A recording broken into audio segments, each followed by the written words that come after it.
और अब डालते हैं खबरों पर नजर एक एक मिनट में। दिल्ली पुलिस की स्पेशल सेल ने जैश ए मोहम्मद के 2 संदिग्ध आतंकियों को गिरफ्तार किया है। स्पेशल सेल ने इन दोनों संदिग्धों को सोमवार की रात को गिरफ्तार किया। पुलिस का दावा है कि दोनों राजधानी में किसी बड़े आतंकी हमले को अंजाम देने की फिराक में थे। गिरफ्तार आतंकियों की पहचान अब्दुल लतीफ और अशरफ घटान के रूप में की गई है। दोनों कश्मीर के बारामूला और कुपवाड़ा जिले के रहने वाले हैं। दिल्ली पुलिस की स्पेशल सेल ने इन दोनों संदिग्धों को सराय काले खां के नजदीक बने मिलेनियम पार्क के पास से गिरफ्तार किया है। पुलिस इनके पास से 2 सेंटीमीटर ऑटोमेटिक पिस्टल और 10 जिंदा कारतूस बरामद किए। और अभी तक के पूछताछ में ये सामने आया है कि इन लोगों ने कबूला है कि ये जम्मू और कश्मीर के पुलवामा के रहने वाले हैं और ये पीओके यानी पाकिस्तान ऑक्युपाइड कश्मीर जाने के फिराक में थे। दिल्ली पुलिस ने जैश ए मोहम्मद के दिन 2 संदिग्ध आतंकियों को गिरफ्तार किया गया है। उनका देवबंद कनेक्शन भी सामने आ रहा है। दिल्ली पुलिस का दावा है कि दोनों संदिग्ध देवबंद और सहारनपुर में भी रुके थे। आतंकियों की पनाह के लिए देवबंद फिर से सुर्खियों में है। इसके पहले भी कई आतंकियों को देवबंद कनेक्शन जगजाहिर हो चुका है। वहीं दिल्ली में 2 संदिग्ध आतंकियों की गिरफ्तारी के बाद सहारनपुर में भी सुरक्षा एजेंसियां सक्रिय हो गई हैं। सीएम योगी आदित्यनाथ और उत्तराखंड के सीएम त्रिवेंद्र सिंह रावत ने मंगलवार को भगवान बद्री विशाल के दर्शन किए। साथ ही सीएम योगी ने बद्रीनाथ में यूपी पर्यटन आवास गृह का शिलान्यास भी किया। सीएम योगी ने अगले सीजन तक आवास गृह का काम शुरू होने की उम्मीद जताई। आज यहाँ पर पिछले 3 दिनों से न केवल यहाँ के तीर्थ स्थलों के दर्शन करने का सौभाग्य अर्जित कर रहा हूँ, बल्कि बचपन में जो यहाँ के पकवान मिलते थे उनको भी आनंद ले रहा हूँ। लेकिन यहाँ पे बहुत अच्छा हमें लगा। ये पर्यटन आवास गृह यहाँ पर कार्य अब जो नया सीजन प्रारंभ होगा उसके साथ ही हम लोग प्रारंभ कर देंगे। तब तक हमारी पूरी टीम को यहाँ पर अपनी तैयारी करने का एक अवसर प्राप्त हो जाएगा और हमारा प्रयास होगा कि हम 1 वर्ष के अंदर इस कार्य को पूरा कर देंगे। सीएम योगी आदित्यनाथ को बद्रीनाथ में देखकर दर्शन करने आए श्रद्धालु काफी उत्साहित दिखाई दिए। श्रद्धालु ने योगी योगी के नारे भी लगाए। सीएम योगी आदित्यनाथ और उत्तराखंड सीएम त्रिवेंद्र सिंह रावत बद्रीनाथ दौरे के दौरान भारत के सबसे अंतिम गांव माणा भी पहुंचे, जहां सरस्वती नदी के ऊपर एक ब्रिज बना हुआ है। माना जाता है कि प्राचीन काल में सरस्वती नदी यहीं से बहती थी। बद्रीनाथ के माणा गांव के पास आर्मी पोस्ट पर सीएम योगी और त्रिवेंद्र सिंह रावत आर्मी के जवानों से भी मिले। इस दौरान सीएम योगी ने जवानों को मिठाई बांटी और खुद भी मिठाई खाई। सीएम योगी ने उत्तराखंड में पर्यटन की संभावनाओं को विकसित करने के लिए त्रिवेंद्र सरकार की तारीफ भी की। कई वर्षों के बाद इस पावन धाम में आने का अवसर प्राप्त हुआ है। नर और नारायण पर्वत के बीच में पावन अलकनंदा के तट पर बसा यह पावन धाम हजारों वर्षों से भारत की सनातन आस्था का केंद्र बिंदु है। भारत की आस्था को एक नई प्रेरणा यहाँ से प्राप्त होती है। उत्तराखंड में पर्यटन और श्रद्धा दोनों को सम्मान देने के लिए और पर्यटन की संभावना को विकसित करने के लिए जो प्रयास हो रहे हैं वो अभिनंदनीय है। यूपी में माफिया राज के खात्मे के लिए योगी सरकार का ऑपरेशन माफिया जारी है। प्रयागराज में बाहुबली अतीक अहमद के करीबी रिश्तेदार इमरान जई के खिलाफ कार्रवाई की गई। प्रयागराज विकास प्राधिकरण ने अतीक के साड़ू भाई इमरान के आलीशान बंगले पर बुलडोजर चलाकर जमींदोज कर दिया। ये कुख्यात अपराधी हिस्ट्री शीटर वर्तमान में एक्सकॉन्डिंग इमरान जई का अवैध निर्माण है। इसका प्लॉट एरिया लगभग 2500 वर्ग का, जिसका विधिक ध्वस्तीकरण आदेश पारित है, जिसके क्रम में आज इसको एंटायरली डिमोलिश करवा रहे हैं हम लोग। जी हाँ, अतीक गैंग का सक्रिय सदस्य भी है। सुल्ताबाद के चकिया इलाके में इमरान का करीब 2500 वर्ग गज में बना आलीशान मकान पर बुलडोजर चला। ये बंगला बिना नक्शा पास किए बनाया गया था। इस दौरान भारी पुलिस फोर्स भी मौके पर तैनात रही। अपराध के अर्जित कमाई से इस बंगले को बनाया गया था। दरअसल इमरान बाहुबली अतीक के सभी अवैध धंधे और जमीन के कारोबार को संभालता है, जो मौजूदा समय में फरार चल रहा है, जिसकी प्रयागराज पुलिस को लंबे वक्त से तलाश है। इमरान का लंबा आपराधिक इतिहास भी है, जो अतीक गैंग का सक्रिय सदस्य भी है। यूपी को दहला देने वाले बिकरू कांड को लेकर यूपी सरकार बड़ी कार्रवाई की तैयारी कर रही है। गैंगस्टर विकास दुबे के मददगार कई प्रशासनिक अफसरों पर सरकार कार्रवाई करने जा रही है। सूत्रों के मुताबिक 20 प्रशासनिक अफसर और दर्जन भर राजस्व कर्मियों के खिलाफ भी कार्रवाई की जाएगी। वर्तमान IAS अफसर समेत कई PCS अफसरों पर भी कार्रवाई हो सकती है। ये वो अधिकारी हैं जिन्होंने कानपुर में तैनाती के दौरान विकास दुबे को मदद की थी। अधिकांश अफसरों पर असलहा, लाइसेंस और जमीन से जुड़े मामलों में लापरवाही बरतने का आरोप है। हर सरकारी विभाग में था विकास दुबे का दखल। चपरासी से लेकर अधिकारी तक विकास दुबे के एजेंडे पर काम कर रहे थे। संलिप्तता, समर्थन, लालच, लापरवाही, ये सब मिलेगा SIT की जांच रिपोर्ट में।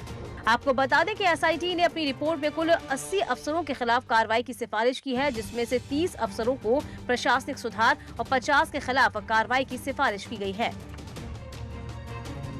बहुचर्चित नीतीश कटारा हत्याकांड की गवाह अजय कटारा की पत्नी मधु कटारा पर गाजियाबाद में हमले का मामला सामने आया है। अजय कटारा ने जेल में बंद DP यादव से जुड़े लोगों पर जानलेवा हमले का आरोप लगाते हुए साहिबाबाद पुलिस को शिकायत कर दी है।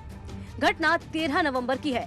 मधु कटारा ने आरोप लगाया है कि लाजपत नगर में अंबे अस्पताल के पास कार सवार बदमाशों ने उनके साथ मारपीट की। मामला मेरी पत्नी पर हमला किया गया है और DP यादव गैंग ने हमला किया है। सिर में चोट है, फेस पर चोट है, बाजू में चोट है, पैरों में चोट है। 4-5 लोग आए। वहीं पुलिस ने मामला दर्ज कर जांच शुरू कर दी है। पुलिस ने मधु कटारा को मेडिकल जांच के लिए हॉस्पिटल भेजा। इनके साथ मारपीट की गई थी। घटना 13 तारीख की बताई जा रही है, जो कि 4 दिन पुरानी है। घटनाक्रम का पूर्ण रूपेण तस्दीक करवाया जा रहा है। उसके उपरांत उचित विधिक कार्रवाई की जाएगी। आपको बता दें कि 17 फरवरी 2020 को DP यादव के बेटे विकास ने नीतीश कटारा की हत्या कर दी थी। फिलहाल विकास आजीवन कारावास की सजा काट रहा है। बुलंदशहर में LLB की छात्रा के सुसाइड के मामले में पुलिस ने मुख्य आरोपी कमरुद्दीन को गिरफ्तार कर लिया है, जबकि उसके 2 साथियों की गिरफ्तारी की कोशिश जारी है। कमरुद्दीन की गिरफ्तारी फरीदाबाद से हुई है। दरअसल LLB की छात्रा ने सोमवार को फांसी लगाकर जान दे दी थी। मरने से पहले उसने एक सुसाइड नोट भी लिखा था, जिसमें उसने अपनी मौत के लिए 3 लोगों को जिम्मेदार ठहराया था। लड़की का आरोप था कि कमरुद्दीन ने उससे शादी का वादा किया था, लेकिन कमरुद्दीन ने अपने दोस्तों के साथ मिलकर उसका रेप किया और वीडियो भी बना डाला। इसके आधार पर वो ब्लैकमेलिंग कर रहा था। लड़की ने 24 अक्टूबर को पुलिस को शिकायत की थी, लेकिन पुलिस ने कोई कार्रवाई नहीं की। इसके चलते उसने फांसी लगा ली। उधर लड़की की मौत के बाद पुलिस महकमे में हड़कंप है और SP ने जांच के आदेश दिए हैं और अधिकारी को सस्पेंड कर दिया, जबकि CO और SHO की भूमिका की जांच के आदेश दिए गए हैं। इस प्रकरण को सॉल्व करना चाहिए था, वो नहीं की गई, जिसके परिणाम स्वरूप विवेचक को आज निलंबित कर दिया गया है। अलग से एक जांच पुलिस अधीक्षक अपराध के द्वारा कराई जा रही है। सोनभद्र में गोवर्धन पूजा के दिन अंधविश्वास को बढ़ावा देने वाली खबरें सामने आईं। यहाँ एक बाबा ने खौलते दूध से स्नान किया, लेकिन हैरानी की बात ये रही कि ऐसा करने से रोकने वाला कोई नहीं था। लोग उनके हैरत अंगेज कारनामे देखने के लिए जुटे थे, तो प्रशासन हर साल होने वाली इस परंपरा से इस बार भी आंखें मूंदे बैठा रहा। दरअसल रॉबर्ट्सगंज के मारकुंडी घाटी में 400 साल से खौलते दूध की परंपरा चलती आ रही है। गोवर्धन पूजा समिति हर साल वीर लोरिक पत्थर स्थल पर ये आयोजन करती है, जिसमें वीर लोरिक की प्रतिमा का दूध से स्नान करने के बाद पुजारी पतिवाह बाबा ने पहले गर्म दूध के मटके में अपना सिर डाला और फिर खौलते दूध को अपने शरीर में उंडेला। इसके बाद पुजारी हवन कुंड में काफी देर तक खड़े रहे। आग का पुजारी के शरीर पर कोई असर नहीं हुआ। उन्होंने खौलते दूध को कई श्रद्धालुओं के हाथ पर प्रसाद के रूप में रखा, लेकिन किसी को गर्म का एहसास तक नहीं हुआ। पुजारी का दावा है कि भगवान कृष्ण के आशीर्वाद से आग का भी असर उनके ऊपर नहीं पड़ता है। की कृपा होती है। क्या जल नहीं रहा? नहीं जलता था। भक्ति से शक्ति हो ले, शक्ति से भक्ति हो ले। केंद्रीय गृह मंत्री अमित शाह ने जम्मू कश्मीर में बने गुपकर गठबंधन को लेकर कांग्रेस पर तीखा हमला बोला है। अमित शाह ने इस गठबंधन को गुपकर गैंग बताकर सिलसिलेवार कई ट्वीट किए। उन्होंने ट्वीट कर सोनिया और राहुल गांधी से सवाल भी पूछा। केंद्रीय गृह मंत्री अमित शाह ने ट्वीट में लिखा कि गुपकर गैंग ग्लोबल हो रहा है। वो चाहते हैं कि जम्मू कश्मीर में अंतर्राष्ट्रीय ताकतें हस्तक्षेप करें। क्या सोनिया जी और राहुल जी गुपकर गैंग के ऐसे कदमों का समर्थन करते हैं? उन्हें देश की जनता के सामने अपना स्टैंड साफ करना चाहिए। कांग्रेस और गुपकर गैंग जम्मू कश्मीर को वापस आतंक के युग में ले जाना चाहता है। वे दलितों, महिलाओं और आदिवासियों के उनके अधिकारों को छीन लेना चाहता है, जो हमने अनुच्छेद 370 हटा कर दिए हैं। यही वजह है कि देश की जनता उन्हें हर जगह रिजेक्ट कर रही है। गृह मंत्री ने इसके साथ ही कहा कि जम्मू कश्मीर हमेशा से भारत का आंतरिक हिस्सा रहा है भारत के लोग राष्ट्रहित के खिलाफ बने किसी अपवित्र ग्लोबल गठबंधन को सहन नहीं करेंगे। या तो गुपकर गैंग देश के मूड के साथ चले, नहीं तो लोग उसे डुबो देंगे।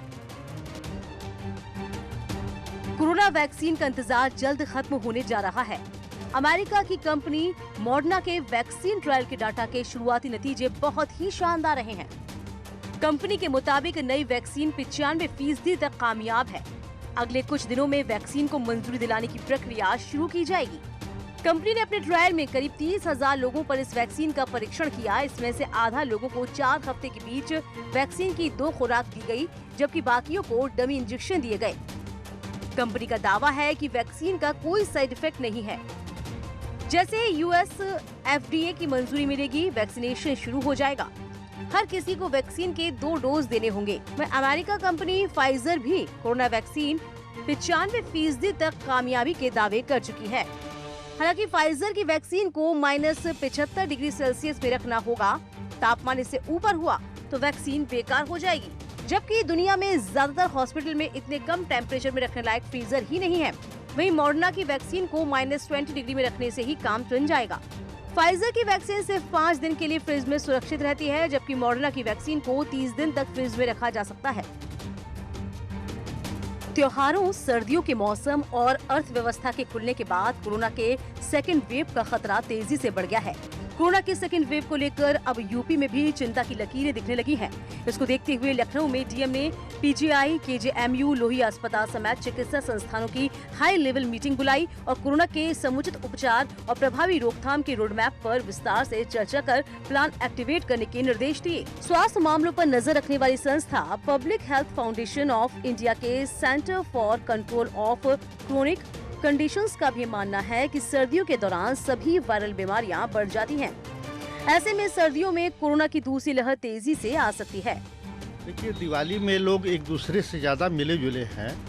दूसरा ये है कि ठंडी के मौसम में हम लोग पूरी दुनिया में देख रहे हैं कि कोरोना के रोग बढ़ते जा रहे हैं और डेफिनेटली ये 15 अगस्त के बाद चांसेस हैं, ये नहीं मैं कह सकता हूँ, चांसेस हैं कि कोरोना का दोबारा जो लहर है पूरे देश में आएगी। तो कोरोना से अब भी सावधानी जरूरी है। लौटते हैं कुछ ही पलों में और खबरों के साथ।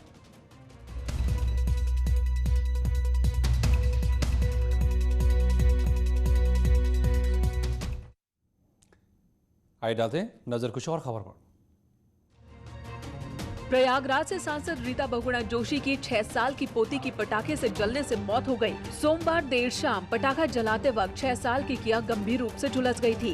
करीब 60% तक जल चुकी किया का इलाज प्रयागराज में चल रहा था। एक निजी हॉस्पिटल में इलाज चल रहा था। किया को आज एयर एम्बुलेंस से दिल्ली शिफ्ट किया जाना था, लेकिन इससे पहले ही किया ने दुनिया को अलविदा कह दिया। 6 साल की किया कुछ दिन पहले ही कोरोना वायरस के संक्रमण से ठीक हुई थी। सांसद रीता बहुगुणा जोशी की पोती की मौत के बाद प्रयागराज के मिंटो रोड आवास पर पहुंचने वालों का तांता लगा हुआ है। डिप्टी सीएम केशव प्रसाद मौर्य और कैबिनेट मंत्री नंद गोपाल गुप्ता नंदी भी बीजेपी सांसद के आवास पर पहुंचे। डिप्टी सीएम केशव प्रसाद मौर्य ने मासूम की मौत पर गहरा दुख जताया है। और उसका इलाज चल रहा था। रात में कल मेरी बात हो रही थी कि दिल्ली शिफ्ट करना है, बातचीत हो गई थी, लेकिन यह दुखद समाचार कोई प्राप्त होगा ऐसी संभावना नहीं थी। मैं पूरे परिवार के लिए सांत्वना प्रकट करने के लिए आया था। एटा में एक युवक की पीट कर हत्या का मामला सामने आया है। घटना अलीगंज थाना इलाके के झतरई गांव की है। बताया जा रहा है कि आदेश सिंह के घर में देर रात 2 चोर घुसे थे। ये दोनों चोर घर से मोबाइल चोरी करके भाग रहे थे, जिसका विरोध करने पर चोरों ने आदेश को पीट कर मार डाला।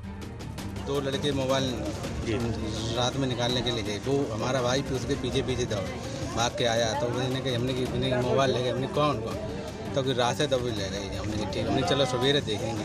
फिर जिनने पता नहीं क्या चीज़ उसके मार दिया वो एकदम। वहीं युवक की हत्या की सूचना मिलते ही पुलिस महकमे में हड़कंप मचा है और पुलिस टीम मौके पर पहुंची। पुलिस ने परिजनों से पूरी घटना की जानकारी ली और मामले की जाँच में जुट गई है। इन्होंने बताया है कि 2 लड़के आए थे, मोबाइल उसे छीन के भाग रहे थे। उसी में उसको चोट लगी और उसकी दुखद मृत्यु हो गई है। पीएम के लिए बॉडी भिजवा दी गई है। जैसे तहरीर देंगे वैसे कार्रवाई की है। बता रहे यूपी के कई शहरों में रफ्तार का कहर देखने को मिला। मथुरा के नौहझील इलाके में यमुना एक्सप्रेस वे पर एक कार बेकाबू होकर पलट गई, जिससे कार में सवार दारोगा रॉबिन तेवतिया गंभीर रूप से घायल हो गए, जिनकी इलाज के दौरान मौत हो गई, जबकि कार सवार दूसरे दारोगा को मामूली चोट आई।